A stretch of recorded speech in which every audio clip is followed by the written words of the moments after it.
We are officially 2 weeks out from my first ever fitness photo shoot, and I'll be lying if I didn't say that I was feeling it at this point. My energy levels are very much up and down at this stage. My hunger is high, but we are in it.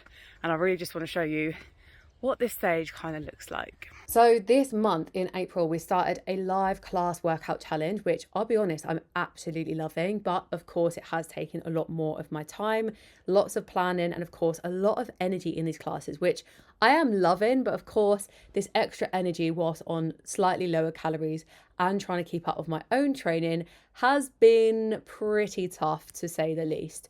So I am managing it, which is the main thing, but my training has taken a bit of a back seat.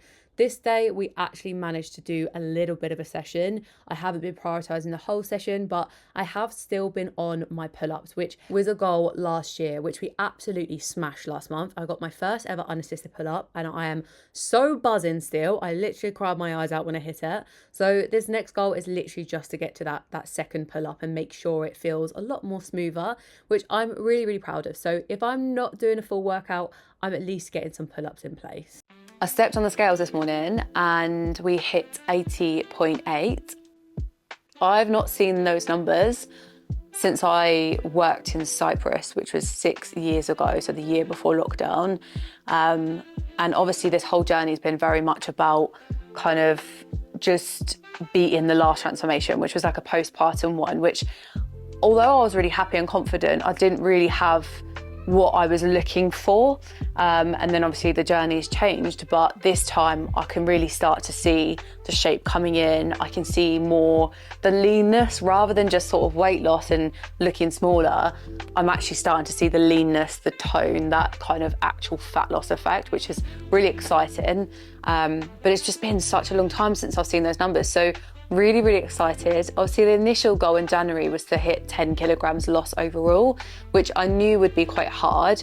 We are sort of 7 kilograms or 7.5 kilograms, I think, if I can get to that low 80s, which I will be really, really proud of. Obviously, I'm not expecting to lose 3 kilograms in the next sort of 12 days, but obviously I'm really, really chuffed with sort of 7.5. So we're hoping in the next couple of weeks I can just get into that 70s bracket. Even if it's 79.8, like I will be very, very happy because I've not been there since I was 21 from what I remember, which is just crazy. And obviously I'm literally 29 this year and like I've never been back there since, and I literally thought that was it for that sort of bracket. So that'll be really exciting if I can do that. I definitely think I can. I'm very, very close. Obviously 0.8 kilograms is literally nothing, and I definitely think I can do that before the shoot, so which is in 12 days. And then we have booked another shoot. So I thought, why not? Whilst the ball is rolling, I might as well continue it.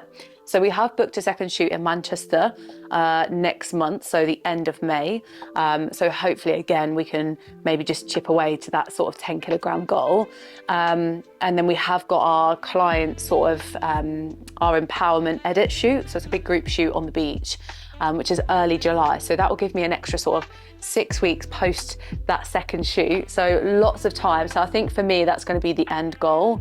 These last few weeks, I have been very, very consistent. I have been meal planning and prepping ahead every sort of 3 days to kind of make sure that that food is in and I can have it. I will be honest, like the weekends, like many people, have been a huge struggle. And, you know, there are things that are out of my control when we go out for food or when we stop at a coffee shop, and I'm just around a lot of temptation, which I'll be honest has been my biggest struggle. Like I really don't want to be anywhere near sort of temptation, because then it's a lot harder for me and it's obviously a lot more friction. And there have been times, especially in this prep, where I've been like, oh, I'll just have that. And obviously with a few, like literally less than 2 weeks to go, I'm really just trying to avoid that, which is obviously really hard because I have a toddler and it's Easter weekend this weekend. So there's going to be chocolate. He's going to have chocolate eggs. And I don't know how to kind of avoid that kind of barrier. Like it has to be there, like it's going to be in the house. Bearing in mind, we've only bought him 1 egg. My parents and his other grandparents have also bought him eggs. So it's a huge, huge frustration and a huge barrier. But I just have to be very very like focused because I really don't want to mess this up with such a little time to go. But I will certainly be saving an egg, that's for sure. I'll be saving it for that shoot day once I've finished. But all these little things is just very much me trying to avoid any kind of barriers or friction between me and saying no, which is very easy at home in my control when I'm not around it. We don't buy a lot of stuff. There's nothing in the house that I really want or crave. So that's been really easy. It's just those days, of course, that, you know, I'm sort of out of routine. I'm not in the home and we are socialising, which we have got over the next couple of weeks, which is just ill-timed, to be honest. But nonetheless, we're still pushing forward. It's funny, this morning I did my walk and I came back and I said to my husband, like, oh, I've got to the 80s bracket, really happy. And he said, the last time I did this kind of transformation, the difference in mood has shifted, which is really nice to hear, because he said that first time he found that I was a lot more agitated, that my energy was very up and down, my mood was very much like all or nothing. And I definitely do remember that. And the difference to now, where I'm actually picking meals that satiate me, really balance my energy, but most importantly, cutting out kind of just really over ultra processed foods and really just focusing on the natural sort of stuff has been really, really helpful. So it's good to hear that from a third perspective and know that what I am feeling is valid and has been picked up as well. So that's really good. And I do feel a lot better in this one. Now, I'll be honest, I thought I would struggle a lot more with the hunger side of things. However, I have built a diet, especially over the last couple of years, where it is very satiating, it is very filling, and all I've had to do really is just adjust portions very slightly, so much so that I haven't really noticed. I think the only hard time has been really between kind of, you know, 4 to maybe 8 p.m. Obviously, like a lot of people, that kind of little bit of a dip. Obviously, if you've got kids, like I put my son to bed at sort of 7 o'clock, so we're not really eating until after. So I think just before dinner, sort of 8 p.m, that hour before, I am really hungry. I can be a little bit short, and I definitely am struggling in that sense. But I think because it is just that hour before, I probably would have something, whereas now I'm kind of sticking to the calories and the meals that I've set. So I have struggled there a little bit, but it has been a lot easier to kind of suppress the, I guess what a lot of people call like food noise when it comes to hunger, because before I'd be like, oh my God, I'm hungry, I need to eat immediately.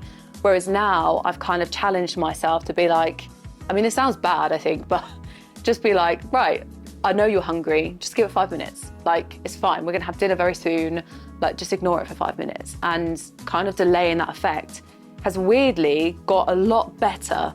So now when I'm hungry, I'm not like immediately reaching or cooking food.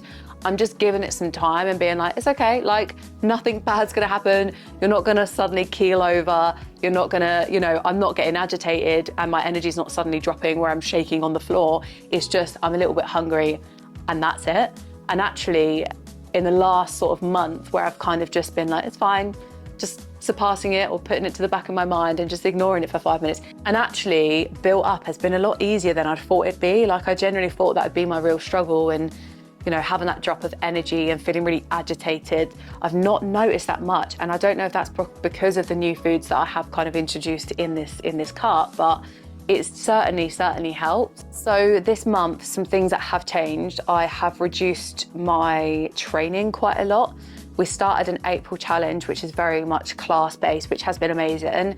But I think energy-wise, I'm not having that kind of, that discipline, that push, or that kind of get-go to just do my workout after, which was fine in the first week, but kind of going to that second week, I was really struggling, and I just thought, oh, do you know what, I just want to get home, like I just want to be low on energy, like obviously, so that energy has been affected a little bit, which I think is fair enough because I'm doing 4 classes, so I think to add in 3 extra kind of workouts was a little bit ambitious. I think motivation-wise, it certainly has dipped in that aspect. I have been a little bit like not pushy with the steps, although I am getting up at 6 o'clock in the morning to do like an hour's walk, which is lovely. It's a lovely big boost. I have got to the end of the day and been like, oh, it's fine. Like, it's 12,000, a few thousand off, I'm not bothered. So I think energy-wise and motivation there has dropped a little bit in terms of drive and pushing myself to get them. Whereas before I was like, no, I'm not going to bed until I've done them. Physically, I'm feeling quite good, maybe because I'm not pushing myself in the gym side of things. I am getting aches and pains here and there, but I think that is just a knock-on effect of the classes that we've been doing. I've not really found any kind of delay of recovery, really. Energy obviously has dropped in some areas, but I think, you know, the walking aspect and the food is kind of my main priority right now. And then obviously a little pump up session before the shoot is going to be really important. But I think some tips, if you are kind of going into this own journey yourself, maybe just to drop a bit of weight, or maybe you are doing a photo shoot, is definitely hydration for sure. I think these are habits that people don't talk about enough, because obviously you've got the three main things, which is of course, you know, your diet, your steps and your training, but then you've all got these kind of subcategories of how are we going to keep that energy up to keep you walking, how are we going to keep you satiated to keep you on that diet. And I think these sort of subcategories, I think need to be talked about a little bit more. And I think, yes, those are the three main pillars, but I think the kind of breakdown for me, especially in what has been helping, has been hydration for one. I've kind of given myself a goal of drinking 2 of my bottles, which is about 2.5-3 litres, which has been really helpful, especially around hunger. I think the other one is more setting myself a target to get out every morning at 6 o'clock and just get up and really just, I know it sounds corny, but it really does work. And starting your day with intent, whether that is a walk or a workout or whatever it is, it could just be journaling. But when you wake up on your own terms and do something for you, for your goal, it really does change the theme of the day. Because if I wake up to my son bursting through the door, I'm then running late, that kind of stress and feeling like I'm running behind has that knock-on effect for the day. And that then has a knock-on effect of, you know, my adherence to my goals, my hunger levels, with kind of that feeling of stress, but also that motivation to be like, oh my God, I've got so much to do. And I've also got to do a workout, and I've also got to get my steps. So actually setting right, let's wake up at 6, go for a walk. I've got this big chunk done, which is a massive part of my goal, which is that steps.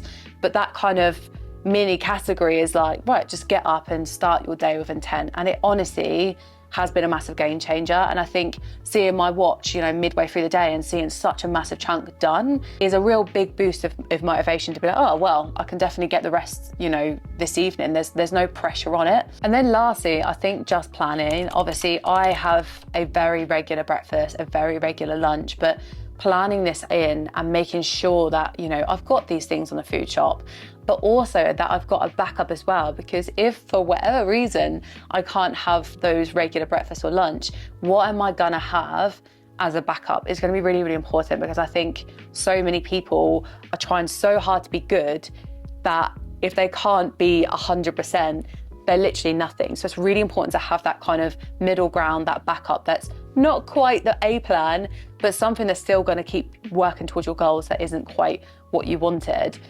So I found that those 3 kind of habits have been really, really helpful for me to kind of focus on and support me in this goal.